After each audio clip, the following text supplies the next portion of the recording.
భక్తి సమాచారం. వాట్సాప్ ఛానల్లో జాయిన్ అవ్వండి. అన్ని విశేషాలు ఎప్పటికప్పుడు తెలుసుకోండి.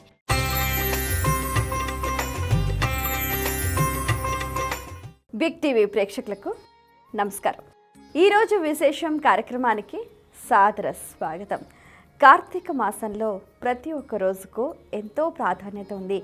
ఈ మాసంలో ఏ చిన్న పుణ్యకార్యం చేసినా కూడా విశేషమైన ఫలితం కలుగుతుంది అని అంటూ ఉంటారు. హరిహరాదులిద్దరికీ కూడా ప్రీతికరమైన కార్తీక మాసంలో స్నానము, దానము, జపము, వ్రతము, తపము ఇందులో ఏది చేసినా కూడా అక్షయమైన ఫలితం కలుగుతుంది అని చెప్తూ ఉంటారు. అందుకనే సూర్యోదయ పూర్వమే చక్కగా స్నానాలు చేసుకుని దీపారాధనలు చేసుకొని దైవ దర్శనం చేస్తే వాళ్ళు కిందటి జన్మలో చేసిన పాపాలు కానీ ఈ జన్మలో చేసిన పాపాలు కానీ హరించుకుపోతాయి అన్నది కూడా ప్రతీతి. అయితే దీనికి సంబంధించి కూడా ఎన్నో విషయాలను కార్తీక పురాణంలో చాలా చక్కగా అద్భుతంగా విశదీకరించారు. ఇప్పుడు కార్తీక పురాణం విషయానికి వచ్చేసరికి 19వ అధ్యాయం. ఇందులో ఏంటంటే చాతుర్మాస్య వ్రత ప్రభావ విషయములు. ఇందులో ఏంటి అని అంటే ఎంతో చక్కగా వశిష్ఠుడు జనక మహారాజుకు చెప్పిన విషయాలను, అలాగే అంగీరస మహారాజు ఎంతోమందికి తెలియజేసిన అద్భుతమైన విషయ సారాంశాన్ని కూడా ఇందులో పొందుపరిచారు. అయితే ఒకానొక సందర్భంలో నైమిషారణ్యంలో సాక్షాత్తు శ్రీ మహావిష్ణువు తన విరాట్ స్వరూపాన్ని అక్కడున్న మునులు బృందారక సందోహానికి కూడా అందించారు.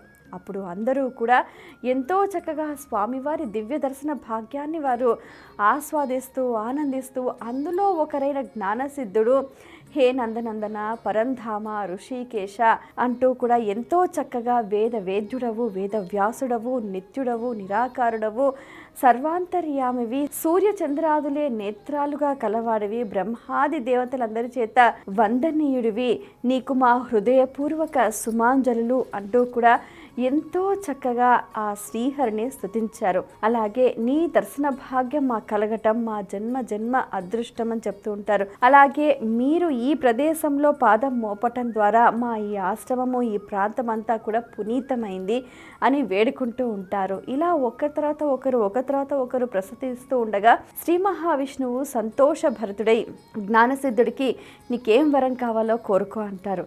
స్వామి తాను చెప్తూ ఉంటాడనమాట, కఫంలో పడిన ఈగవలే ఈ సంసార సాగరంలో పడి నేను అనేక కష్టాలు అనుభవిస్తూ ఉన్నాను. అసలు ఈ సాగరాన్ని దాటలేకపోతున్నాను. నాకు ముక్తిని ప్రసాదించు, నాకు ఒక మార్గాన్ని నిర్దేశించు స్వామి అని చెప్తూ ఉంటారు.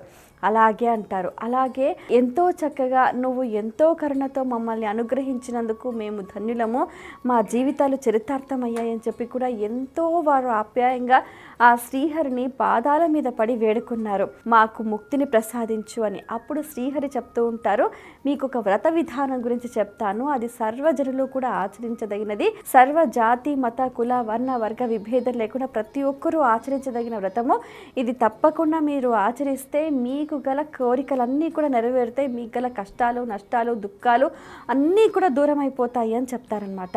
ఆ వ్రతమే చాతుర్మాస్య వ్రతం. సాక్షాత్తు శ్రీ మహావిష్ణువు జ్ఞానసిద్ధుడికి చెప్పిన విషయ సారాంశం అన్నమాట.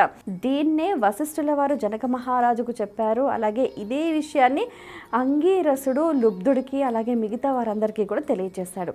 ఏంటంటే ఆషాఢ శుద్ధ ఏకాదశిలో స్వామివారు లక్ష్మీ సహితంగా పాల సముద్రంలో శేషశయ్య పైన యోగ నిద్రలో ఉంటారు. 4 నెలల తరువాత కార్తీక శుద్ధ ద్వాదశి నాడు వారు నిద్ర నుంచి మేల్కాస్తారు. అయితే ఈ 4 నెలల పాటు ఎవరు ఏ చిన్న పుణ్యకార్యం చేసినా వారికి అధికమైన ఫలితం అని చెప్తూ ఉంటారు. ఆషాఢ మాసం శుక్లపక్షం దశమి 1 నెల రోజుల పాటు ఆకుకూరలు తినకూడదని చెప్తారు. అలాగే శ్రావణ మాసంలో దశమి మొదలుకొని 1 నెల రోజుల పాటు పెరుగు తినకూడదంటారు. తర్వాత భాద్రపద మాసంలో 1 నెల రోజుల పాటు పాలు స్వీకరించవద్దంటారు. అలాగే కార్తీక మాసంలో ద్విదళం అంటే పప్పు దినుసులు తినకూడదంటారు. అలాగే ఆషాఢం, శ్రావణం, భాద్రపదం, ఆశ్వీజం అనమాట. ఆషాఢం నుంచి శ్రావణం, శ్రావణం నుంచి భాద్రపదం, భాద్రపదం నుంచి ఆశ్వయుజం, ఆశ్వయుజం నుంచి కార్తీకం. ఈ 4 నెలల పాటు 1 నెలలో మనం ఫస్ట్ ఆకుకూరలు తినకూడదు, పెరుగు తినకూడదు, పాలు తాగకూడదు, పప్పు దినుసులు తినకూడదు. ఇది వ్రతం. ఇది ప్రతి ఒక్కరూ ఆచరించాలి. ఈ వ్రతం ఎందుకు ఆచరించాలి, అందులో ఉన్న అంతరార్థం ఏంటి అని అంటే, సాక్షాత్తు శ్రీ మహావిష్ణువే చెప్పారు. దేనికి చెప్పారు? మన శరీరానికి సంబంధించి మన శరీరంలో ఉన్న సత్వరజ స్తమో గుణాలు కూడా సమస్థితిలో ఉండాలి అనమాట. అవి ఏమాత్రం హెచ్చు తగ్గులైనా కూడా మనకు అనారోగ్య పరిస్థితులు ఎదురయ్యే అవకాశం ఉంటుంది. కాబట్టి ఏంటంటే ఇప్పుడు ఆషాఢ మాసంలో ఏంటంటే అప్పుడే భూమిలో వేడి పుట్టి అప్పుడే మొలకెత్తుతూ ఉంటాయి అన్నమాట. అందుకనే ఆ సమయంలో ఆకుకూరలు తినకూడదు అంటారు. తర్వాత కాలానుగుణంగా వచ్చే మార్పులకు తగ్గట్టుగా తర్వాత పెరుగు తినకూడదు అంటారు. అంటే మన శరీరంలో ఉష్ణ శక్తి పెరిగిపోతూ ఉంటుందన్నమాట. పైగా ఈ పదార్థం కూడా తీసుకుంటే ఇంకా మరీ పెరిగిపోతుంది. అది రోగకారకం, రోగహేతు అవుతుంది. తర్వాత పాలు, అవి కూడా వేడి చేస్తాయి. పప్పు దినుసులు, ఈ రకంగా ఏంటి అని అంటే మన శరీర సమతుల్యత ప్రకృతికి అనుగుణంగా ఉండాలి అని చెప్పి ఆయా మాసాలలో ఆయా కాలాలలో ఈ పదార్థాలు తినకూడదు అని చెప్పి సాక్షాత్తు శ్రీ మహావిష్ణువే చెప్పాడు. కాబట్టి 4 నెలల పాటు ఆహారానికి సంబంధించి ఈ నియమాలు పాటిస్తూ శుద్ధ సాత్విక శాకాహారం ఎవరైతే తీసుకుంటారో వారికి మోక్షం లభిస్తుంది. నన్ను ఎవరైతే సేవిస్తారో వారికి అక్షయ ఫలితాలు కలుగుతాయి అని చెప్పి శ్రీ మహావిష్ణువు తెలియజేస్తాడనమాట. ఇది చాతుర్మాస్య వ్రత ఫలితం. అయితే శక్తి ఉండి కూడా చేయలేని వారికి బ్రహ్మహత్య పాతక దోషం కలుగుతుంది. శక్తి ఉండి చక్కగా శ్రద్ధగా భక్తిగా చేసిన వారికి జర వర భయాలు లేకుండా కూడా వారికి ఏది కావాలనుకుంటే అది వారి జీవితంలో వారికి అవసరమైనవన్నీ కూడా వారికి సమకూరుతాయి అనడంలో ఎటువంటి సంశయం లేదు. అయితే ఈ విషయం చాతుర్మాస్య వ్రత ప్రభావం అన్నమాట. సంవత్సరంలో ఒక 4 నెలల పాటు ఒక్కో నెలలో ఒక్కో పదార్థం, అంతే. చాలా సింపుల్ అండ్ ఈజీ అన్నమాట. ఆ పదార్థం ఒక్కటి ఆ 4 రోజులు తినకపోతే సరే, అదే వ్రతం. శ్రీ మహావిష్ణువు చూసారా ఎంత తేలికైన వ్రతాలు పెట్టారో. ఏదైనా మన మంచి కోసమే, మన ఆరోగ్యం కోసమే.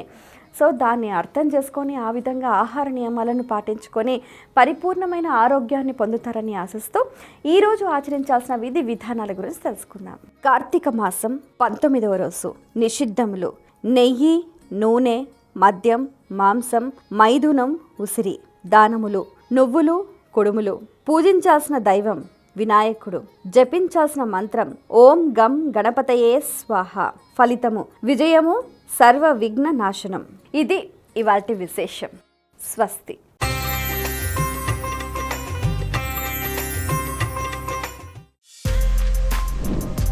For more videos like this, subscribe Big TV channel.